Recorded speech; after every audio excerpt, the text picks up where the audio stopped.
Tairi za gari yako ni moja kati ya usalama muhimu sana uwapo barabarani. Sasa leo nataka nikupe code moja. Tairi la gari yako lina kipindi ama lina maisha pia unapolitumia. Lazima ujue limetengenezwa lini ili uweze kulibadilisha lini kwa wakati kufanya safari zako ziwe salama. Sasa hapa nimekuletea code. Utajueje tairi la gari yako limetengenezwa mwaka gani? Ni simple. Katika tairi lako upande wa nje outside kuna namba ina digiti 4. Achana na hizi namba ambazo zina mchanganyiko wa herufi na namba. Nazungumzia hii namba hapa. Ipo kwenye kila tairi la gari. Hii namba kuna namba 2 za mwanzo, hii ni 17 na namba 2 za mwisho hii ni 22. Maana yake nini? Maana yake hii tairi limetengenezwa wiki ya 17 mwaka 2022, kwa maana ya kwamba digiti 2 za kwanza zinawakilisha wiki. So hii wiki ya 17, mwezi una wiki 4, kwa kimahesabu ni around mwezi wa 5 mwaka 2022. Ndo tafsiri ya hii namba. So unazitenga namba 2 za mwanzo, namba 2 za mwisho. Namba 2 za mwisho obvious zina onesha ni mwaka ama zinaashiria mwaka.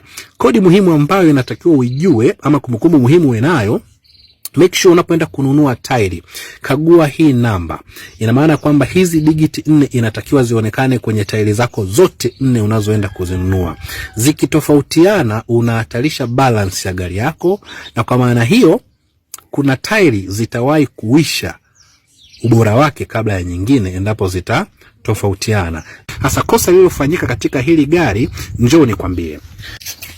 Yes, kama unavyoona hili ni tairi la upande wa nyuma. Hili tairi linaonesha limetengenezwa wiki ya 46 mwaka 2020. Tayari ni mistake. Ina maana kwamba hii gari kuna wakati itapoteza balance kwa sababu ubora wa tairi zilizowekwa zimetofautiana ama kipindi ile lifespan imetofautiana. Of course, obvious, magari mengi ama kutokana na viwanda mbalimbali vinavyotengeneza hama tairi, kuna tairi zinadumu kwa hizi gari ndogo ndani ya kipindi cha miaka 5, ndani ya kipindi cha baada ya kilomita 5,000, wengine baada ya kilomita 10,000. So zingatia unaponunua tairi, make sure hizi namba zinafanana. So hapa hili gari namba hizi zimetofautiana. So hii ni hatari kabisa wapo barabarani. So hii ni tip muhimu sana katika matumizi ya vyombo vya usafiri. Kana sisi, usiache kusubscribe channel yetu hii kwa vipindi vingi vinavyokuja. Kana sisi, like, share na comment. Tupe experience yako pia katika matumizi ya tairi kwenye gari lako. Tutafly kusikia kutoka kwako. Asante sana, karibu tena na tena.